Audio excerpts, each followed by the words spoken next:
kuna baadhi ya wanawake wanajifanya wao ni walinganizi. Baadhi ya wanawake wamedhihiri hasa Dar es Salaam na Zanzibar pia wapo, wanajifanya wao ni walinganizi na kusimama mbele za watu wakazungumza baadhi ya mambo ya ndoa au baadhi ya mambo ya kiharakati, nyuso wazi, na wengine wakajipura na mfano wa hayo.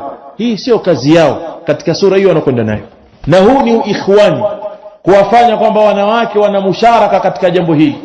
Si mmoja alikuwa anasema mnatufanyia mfumo dume katika dini. Maana yake yeye alikuwa anataka kuzungumza mbele za wanaume, anashindwa kwa sababu hapewi nafasi.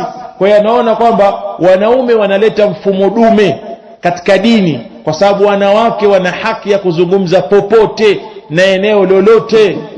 Lakini haya yamesababishwa na wanaume baadhi yao, yale mapenzi yamekithiri juu yao mpaka wanawake wale wakatoka katika taa. Harakati gani ya mwanamke akasimama akazungumza, halafu zile sauti, halafu yale mawaidha, zile picha ikawa zinaenea kwa watu wote?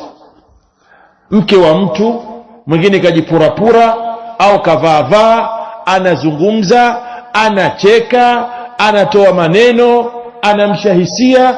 Alokuambia dini hiyo katika utaratibu huo, da'wa hiyo, wewe mwanamke ni nani?